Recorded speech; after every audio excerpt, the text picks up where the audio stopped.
안녕하세요. 킬리안 음바페 최근 이적 소식입니다. 레알 마드리드는 여전히 킬리안 음바페의 영입에 대한 자신감을 보이고 있으며 이적 시장 전문가들은 이 사태가 곧 해소될 것으로 예상합니다. 파브리시오 로마노 유럽 축구 이적 시장 전문가는 자신의 소셜미디어를 통해 킬리안 음바페에 관한 파리 생제르맹과 레알 마드리드의 상황을 업데이트합니다. 레알은 음바페의 영입을 위해 노력하고 있지만 아직 합의에 이르지 않았습니다. 라고 밝혔습니다. 그는 또한 음바페는 곧 PSG와의 계획을 설명할 것으로 예상되며 이에 따라 음바페 측의 공식적인 결정이 이뤄질 것으로 보입니다. PSG는 아직 음바페와 공식적으로 연락하지 않았습니다. 음바페는 알켈라이피 PSG 회장과의 신사적인 합의를 이뤘으며 이적 시 8천만 유로의 로열티 보너스를 받을 수 있습니다. 라고 덧붙였습니다. 로마노는 또한 2024년 6월 30일에 만료되는 계약과 관련하여 자신의 미래를 결정할 때 알켈라이피 회장에게 먼저 알리겠다는 약속을 했습니다. PSG는 음바페가 떠날 경우를 대비해 이미 중요한 영입을 계획 중이며 젊고 재능 있는 선수들을 포함한 대체 선수들을 고려하고 있습니다. 라고 말했습니다. 지난 1월에는 음바페와 레알 마드리드 간의 협상 소식이 돌았습니다. 프랑스 축구 매체 푼 메르카토에 따르면 음바페의 이적 사가가 진행 중이라고 전해졌습니다. 해당 매체는 레알 마드리드와 음바페 간의 협상이 진행 중이며 음바페는 여름 이적을 희망하고 있다고 보도했습니다. 그러나 음바페 측은 이러한 주장에 대해 반박했습니다. 로마노는 자신의 소셜미디어를 통해 음바페의 미래에 대한 어떠한 합의도 없으며 논의된 바도 없다고 밝혔습니다. 그는 또한 어떤 종류의 영향력도 음바페의 결정에 영향을 미치지 못한다고 덧붙였습니다. 지난 여름 음바페는 가장 화끈한 이적 선수로 떠올랐습니다. 그는 파리 생제르맹과의 계약이 이번 여름에 만료된다는 점을 고려해 레알 마드리드와의 이적을 원하는 것으로 알려졌습니다. PSG는 계약 연장을 제안했지만 음바페는 이를 거부하면서 갈등이 시작되었습니다. 음바페는 PSG에 대해 공개적으로 비판적인 발언을 했다. 프랑스 레퀴프와 프랑스 축구에서 수여하는 2022에서 23시즌 베스트 프랑스 선수로 선정된 음바페는 인터뷰에서 내 생각에 PSG에서 뛰는 것은 별로 도움이 되지 않는 것 같다. PSG는 분열을 일으킨다고 언급했다. 이는 PSG를 이미 어려운 상황에 놓아둔 것으로 여겨진다. PSG는 이에 강경한 태도를 보였다. 영국 매체 디 애슬레틱에 따르면 PSG는 음바페에게 7월 31일까지 미래를 결정하라고 요구하는 3페이지 분량의 편지를 보냈다. PSG 편지에는 음바페가 팀을 공개적으로 떠날 것이라고 말한 것이 큰 타격을 입힌다는 내용과 이러한 문제는 사적으로 처리되어야 한다는 내용. 또한 여름 이적 시장에서 이러한 발언을 한 것이 잘못된 것이라는 주장이 담겨 있다고 전했다. PSG 전 스포츠 디렉터인 레오나르도는 프랑스 신문 레퀴프와의 인터뷰에서 지난 2년 동안 겪은 일을 보면 그가 팀을 이끌 수 있는 선수라고 믿지 않는다고 말했다. PSG를 위해서라도 떠나세요. 왔다고 그는 말했다. PSG가 계약 연장을 고려하지 않고 킬리안 음바페의 판매 가능성을 검토하고 있다는 정보가 있다.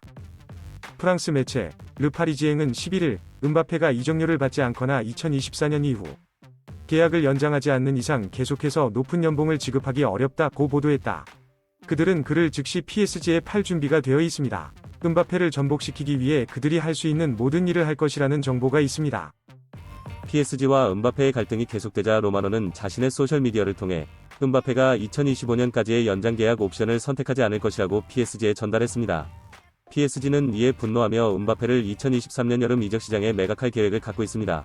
라고 밝혔습니다. 레알 마드리드는 오랫동안 킬리안 음바페의 이적을 추진해왔지만 협상은 늘 결렬됐다. PSG는 음바페를 잡기 위해 다방면으로 노력했으며 이에는 프랑스 정부의 개입까지 이뤄졌습니다. 이번에도 레알은 음바페를 원했으며 특히 공격수 공백을 메우기 위해 벤제마를 대체할 목적으로 음바페 영입을 고려했습니다. 사우디의 알힐랄은 적극적으로 음바페 영입을 추진했습니다. 알힐랄은 상상해도 어려운 제안을 내놓았습니다. 이적료로 3억 유로, 약 4,265억 원, 와 연봉으로 7억 유로, 약 9,950억 원을 제안하고 1년 후 레알 이적을 허락했습니다. PSG도 알힐랄의 제안에 동의했습니다. 그러나 음바페는 여전히 유럽에서의 경력을 이어가고 싶었습니다. 알힐랄이 음바페와의 만남을 원했지만 음바페는 거절했습니다. PSG는 음바페가 알힐랄의 제안을 거부한 후 레알과의 협의를 의심했습니다. 음바페가 내년 여름 FA로 레알에 합류할 것이라고 확신하고 있습니다. 레알은 음바페를 영입하기 위해 2억 2,500만 유로, 약 3,285억 원을 준비했습니다. 그러나 PSG는 2억 5천만 유로, 약 3,651억 원을 요구했습니다. 레알은 서둘지 않고 있습니다. 이번 기회를 놓치더라도 내년에 FA로 영입할 수 있기 때문입니다. 프랑스 축구팀 PSG가 음바페의 이적 논의를 마무리하지 못하자 특별한 대책을 취했습니다. 음바페가 이번 시즌에는 벤치에서 시간을 보낼 것이라고 선언했으며 훈련에서도 주요 선수들과 제외되어 예정된 선수들과 함께 훈련했습니다. 게다가 팀 동료들을 압박하여 협상에 압력을 가했습니다. PSG는 음바페가 FA로 이적할 경우 유망주들을 1군으로 올리지 못하고 선수를 매각하고 직원을 해고해야 할 것이라고 밝혔습니다. 그러나 음바페는 이러한 압박에 굴하지 않았습니다. PSG는 음바페가 팀에 남게 되자 개막전에서는 진전이 없었습니다. 음바페가 빠진 PSG는 활기를 잃었고 로리앙과의 개막전에서 0에서 0으로 비겼습니다.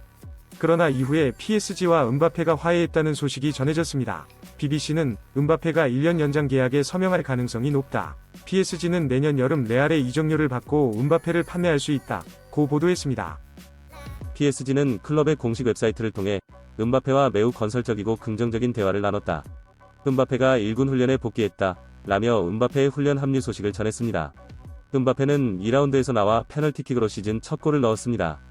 PSG는 음바페를 중심으로 승점을 쌓아가며 리그 정상에 올라섰습니다. 음바페는 강력한 득점 능력을 발휘하여 리그 득점 선두를 달렸습니다. PSG 위 공격은 세밀함이 부족했지만 음바페의 개인 기량으로 상대 수비를 무력화시켰습니다. 시즌 동안 레알 마드리드의 이적설이 계속해서 떠돌았습니다. 레알 마드리드는 킬리안 음바페를 영입하려고 약 1억 3천만 유로, 약 1883억 원을 마련했습니다. 추가 보너스를 포함하면 약 1억 7,500만 유로, 약 2,537억 원로 보도되었습니다. 하지만 PSG는 킬리안 음바페의 가격을 2억 5천만 유로, 약 3,592억 원로 책정했다. 그럼에도 불구하고 이번 시즌 중에는 음바페가 팀을 떠날 것 같지 않았습니다. 카를로 안첼로티 감독은 더 이상의 이적 활동은 없습니다. 100% 마무리되었습니다. 저는 우리 팀이 이적 시장을 닫았으며 이제는 모두가 시즌에 집중하고 있다고 생각합니다. 선수들이 마음을 바꿀 수는 있지만 저는 그런 가능성이 거의 없다고 봅니다. 라고 밝혔습니다. 음바페는 현재 리그에서 16경기에 출전하여 18골을 넣으며 압도적인 골 결정력을 보여주고 있습니다. 2위 AS 모나코의 비산벤 예데르와는 10골 차이가 납니다. PSG는 음바페의 활약 덕분에 리그 선두 자리를 굳게 지켜가고 있습니다.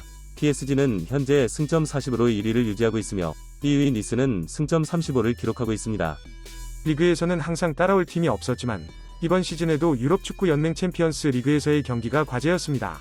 F조는 UCL에서 죽음의 조로 불리우며 막강한 팀들이 모였습니다. PSG, 도르트문트, 뉴캐슬 유나이티드, AC 밀란이 한 조에 편성되었습니다. 이는 어려운 그룹이었지만 다른 팀들보다 훨씬 많은 수의 우수한 선수들을 보유하고 있는 PSG는 16강 진출을 거의 확정지을 것으로 보였습니다. 한편 레알은 지난 여름 카림 벤제마를 떠나보냈습니다. 주드 벨링엄은 엄청난 득점력으로 벤제마의 공백을 최소화했지만 언제까지나 공격수가 아닌 벨링엄에만 의존할 수는 없습니다. 레알이 킬리안 음바페를 영입한다면 그들의 공격에 대한 우려는 조금은 완화될 것이다. 물론 음바페가 선호하는 위치는 측면이지만 최전방에서도 최고의 활약을 보여줍니다. 음바페는 최고의 선수로 평가받고 있습니다. 음바페의 이름이 알려진 것은 2016-17 시즌이었습니다. 그의 폭발적인 스피드로 상대 수비를 무력화시키는 모습에 팬들은 매료되었습니다.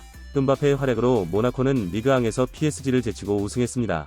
음바페는 리그에서 15골 8도움을 기록하며 리그 우승을 이끌었고 리그앙 올해의 팀, 올해의 영플레이어에 선정되었습니다. 그의 활약은 눈에 띄었습니다. UCL 우승은 이루지 못했지만 음바페는 세계적인 선수로 자리매김했습니다. 2018 러시아 월드컵에서 우승하며 그의 시대를 알렸습니다. 최근 몇 년 동안 최고의 공격수로 꼽혀왔고 2022 카타르 월드컵에서도 우승을 향해 도전했지만 결승에서 아르헨티나에게 패배했습니다. 음바페는 다음 세대 발롱도르 수상자로 거론되고 있으며 레알의 유니폼을 입고 UCL 정상에 오른다면 첫 발롱도르 수상이 더욱 가까워질 것입니다. 한편 음바페는 이강인과도 좋은 호흡을 보여주었습니다. 이강인은 지난 여름 PSG 유니폼을 입었고 PSG는 그의 입단 소식을 공식 발표했습니다. 그리고 입단 직후 이강인은 PSG는 세계 최고의 클럽이며 세계적인 선수들과 함께 뛰게 되어 기쁘다. 새로운 도전에 벌써부터 설렌다. 고 말했습니다. 이강인이 PSG에 합류하면서 그의 도움과 음바페의 골을 볼 수 있어 팬들의 기대가 높아졌습니다. 이강인은 리그앙 10라운드 스타드 브레스토아전에서 선발로 나와 전반 28분에 음바페의 골을 어시스트하며 PSG 첫 도움을 기록했습니다. 이후에도 이강인은 뛰어난 모습을 보여주며 엔리게 감독에게 인정받았습니다. 이강인은 부상과 아시안게임 차출 등으로 여러 번 자리를 놓쳤지만 PSG에서 자리를 다지며 좌우측 윙어, 미드필더로 활약했습니다. 최근 프랑스 슈퍼컵에서 우승을 차지하며 PSG 입단 6개월 만에 트로피를 추가했습니다. 이강인은 프랑스 슈퍼컵에서 맨 오브 더 매치 마운트에 선정되기도 했습니다. 그는 이번 경기에 선발로 나와 승리를 이끌며 만족스럽다. 우리의 목표는 우승 트로피를 들어올리는 것이었다. 이 팀에서 기분이 좋고 점점 더 좋아지고 있으며 매우 행복하다. 고 소감을 전했습니다.